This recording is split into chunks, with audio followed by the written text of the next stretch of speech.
I am going to start first talking about this task force that the students were able to talk to, about the search with the superintendent. The students were really able to articulate their ideas of what they want in the next superintendent, and it was really impressive of how well they were able to communicate it, where it wasn't just, here's blanket ideas. They understood where the board is coming from and what they want in a superintendent, and that this is a very difficult role, and they just want someone that's going to be able to represent the students and communicate effectively. I think that was one of the big ideas that I saw. It felt very personal, where it kind of felt like everyone was willing to work with each other and kind of be very excited, which I thought was really interesting. Like, I've never seen students so excited about, like, oh my God, someone's new coming, but they kind of just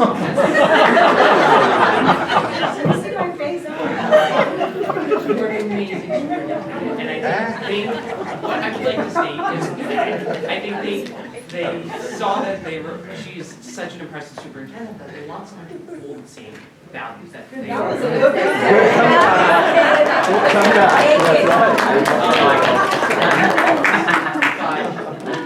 This was a really good productive meeting, but further afterwards, we did want to also take a time after our last board meeting where we discussed a lot about the students. And so I considered the presentation, the data, and the viewpoints expressed, and it was evident that we all really share one common goal. That's the students. We just want the best for them.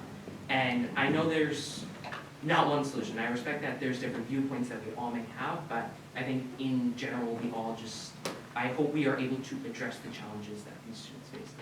It's never going to be one solution, and we do face a lot. So I took some time as a student board representative. I want to give you kind of what I thought about it and what I think students are facing right now. And I have no background in education. I haven't gotten to college yet. I have no philosophy on this. Like, this is just kind of coming from a student.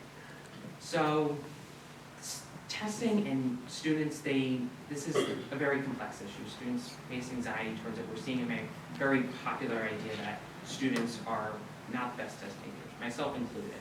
And I don't believe we disregard the data. I think it's the data that is important for the students and for the school to kind of observe from and see where we're at. But I think we also should recognize that there might be other avenues that are possible, whether it's not saying it's a final exam, but final projects, kind of being able to observe and place in the idea that students aren't going to be able to put all their knowledge down on that A, B, C, or D, that they can express other ideas in a project and evaluate through the teachers and kind of make sure that they do get a comprehension of where we're at their educational level.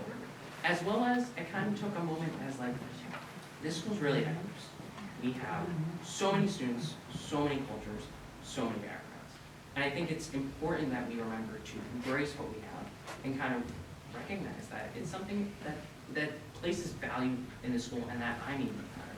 And I think it's also to recognize that, yes, we do have a really large animal population.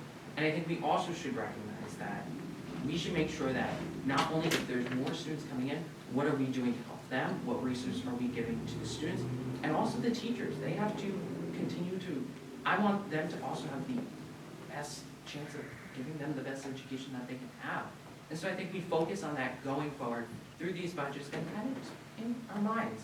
But I think something more fun as we did have this whole reading week that I did attend at Smith Clove this week. It was a few weeks ago. It was Valentine's Day.